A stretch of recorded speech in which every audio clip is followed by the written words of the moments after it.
મિત્રો, આજનો આપણો ટોપિક છે પર્યાવરણ સંરક્ષણ. જળ સંરક્ષણની આપણે પેલા વાત કરી દઈએ. હવે પર્યાવરણ સંરક્ષણની વાત કરીએ.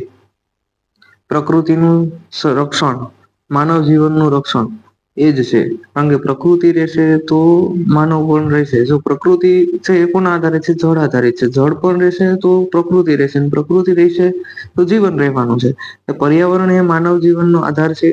હવા, પાણી, જમીન, વનસ્પતિ, પ્રાણીઓ અને કુદરતી સંપત્તિ બધી વસ્તુઓ આ પૃથ્વી ઉપર આપણે જન્મ લીધો તો મનુષ્ય માત્ર એનું જીવન નથી કે એની પૃથ્વી નથી, બધા સજીવોની છે. એટલા માટે મનુષ્યની સાથે સાથે પર્યાવરણ પણ ખૂબ જ ઇમ્પોર્ટન્ટ વસ્તુ છે.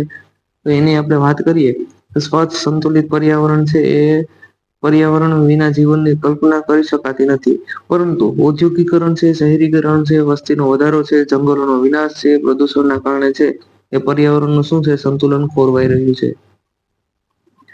હવે એની સામે પાછું અત્યારે બિનખેતી જમીનો પણ ઘણી બધી થતી જોવા મળશે. એ પણ અહીંયા આપણે એડ કરી શકીએ. પર્યાવરણનું સંરક્ષણ આજના સમયની સૌથી મોટી જરૂરિયાત છે. એ તો બધાને ખબર જ છે કે પર્યાવરણ સિવાય જીવન છે જ ને. અત્યારે તમને ખબર છે કે આપણે અહીંયા એક વસ્તુ એ પણ એડ કરી શકીએ કે અલનીનો ઇફેક્ટ. આ અલનીનો ઇફેક્ટ છે એ પણ તમે અહીંયા એડ કરી શકો છો. પછી તો કે પર્યાવરણના વિનાશનું છે એમાં વૈશ્વિક તાપમાનનો પણ વધારો થાય છે. કે જયારે પર્યાવરણ વિનાશ થઈ રહ્યું છે ત્યારે વૈશ્વિક તાપમાનમાં પણ ઘણો બધો ઘટાડો થયો છે. અનિયમિત વરસાદ થાય છે. જ્યાં પડે ત્યાં વધારે પડી જાય, ન પડે ત્યાં હાવ ઓછો રહેશે. દુષ્કાળ છે, પૂર છે, હિમ નદીઓનું પીગળવું છે, જૈવ વિવિધતામાં ઘટાડો થવો છે.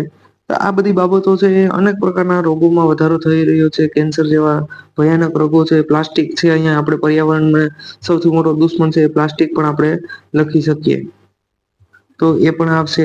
જો સમયસર યોગ્ય પગલા ભરવામાં ન આવે તો આવનારી જે આપણી પેઢી છે એને આ પર્યાવરણને સામે ઘણા પડકારોનો સામનો કરવો પડે એમ છે. એટલા માટે ખૂબ ઉપયોગી જોવા મળશે. પર્યાવરણનું સંરક્ષણ કરવું એ ખૂબ જ મહત્વની બાબત છે. પ્રથમ એમાં વૃક્ષારોપણ આવશે. વૃક્ષોનું જતન કરવું, કે જે વૃક્ષો છે એનું જતન કરવામાં આવે. પ્લાસ્ટિકનો ઉપયોગ ખૂબ જ ઉપયોગી, ખૂબ જ મહત્વની બાબતો કહી શકાય કે પ્લાસ્ટિકનો ઘટાડો કરવો પડે. પાણી, વીજળીની બચત કરવી, જાહેર પરિવહનો વધુ ઉપયોગ કરવા જોઈએ. પાણી, વરસાદી પાણીનો સંગ્રહ થવો જોઈએ. કચરાનું વ્યવસ્થાપન થવું જોઈએ. અહીંયા વરસાદના પાણીની અંદર તમે એક વસ્તુ હજી એડ કરી શકો કે વરસાદનું પાણી છે એ ભૂગર્ભ જળનો સંગ્રહ વધારે થાય, ભૂગર્ભની અંદર વધારે પડતું જાય. એ પણ ખૂબ ઇમ્પોર્ટન્ટ વસ્તુ જોવા મળશે. રિયુઝ છે, રીડ્યુસ અને રીસાયકલ 3R ના સિદ્ધાંતનું પણ પાલન થાય એ પર્યાવરણ માટે ખૂબ જ ઉપયોગી જોવા મળશે. ભારત સરકારે છે એ પર્યાવરણ સંરક્ષણ અધિનિયમની વાત કરેલી છે. તો 1986 ની અંદર પર્યાવરણ સંરક્ષણ અધિનિયમ તેમણે આપેલો છે કે સ્વચ્છ ભારત મિશન ચલાવેલું છે.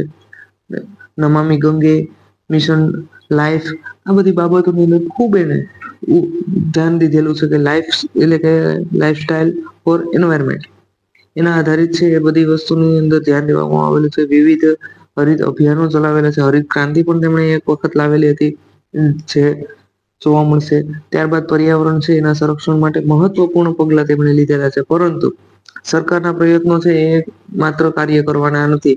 સહકાર પણ હોવો જોઈએ. નાગરિકોનો સહકાર હશે, તેમની ભાગીદારી હશે તો પર્યાવરણનું સંરક્ષણ છે એ ખૂબ જ મહત્વની બાબત છે એ થઈ શકશે.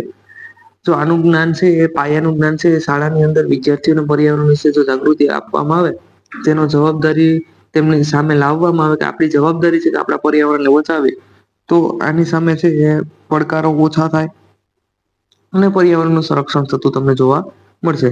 અંતમાં તો આપણે એટલું જ કહી શકીએ કે પર્યાવરણ સંરક્ષણ માત્ર સરકારનું કાર્ય નથી, પરંતુ નાગરિકોની નૈતિક ફરજ પણ છે. સ્વચ્છ હરિયાળું પર્યાવરણ, સ્વસ્થ સમૃદ્ધ સમાજનો પાયો, આવો સ્લોગન પણ આપણે લખી શકીએ. અને આપણે સૌ પ્રકૃતિ સાથે સુમેળ સાધી શકાય અને જીવન જીવવાનો સંકલ્પ કરીએ તો પર્યાવરણ બચાવો, પૃથ્વી બચાવો આવા મંત્ર પણ આપણે આપણા જીવનની અંદર ઉતારવા પડશે. આજના પર્યાવરણ સંરક્ષણમાં પેઢીની સુરક્ષિત રાખવા અને ઉજ્જવળ ભવિષ્ય માટે ખાતરી થાય એટલા માટે પર્યાવરણ સંરક્ષણ એ ખૂબ જ ઉપયોગી છે. એટલે પર્યાવરણનું રક્ષણ અને માનવ જીવનનું રક્ષણ થતું જોવા મળશે. વૃક્ષો વાવો, જીવન બચાવો, આવા બધા સ્લોગન વચ્ચે મૂકી શકો. સ્વચ્છ પર્યાવરણ, સ્વચ્છ જીવન. પૃથ્વી આપણા છે એ વારસો નથી, તે આવનારી પેઢીને છે એની પાસે લીધેલી જવાબદારીઓ છે કે આપણે પૃથ્વીને જો બચાવશું તો આપણે આવનારી પેઢીઓને પણ છે આ કુદરતી સંસાધનો ઉપયોગી થતા જોવા મળશે. જો આ પીડીએફ ની કોઈને જરૂર હોય તો તમે મને કહી શકો છો કોમેન્ટ કરીને.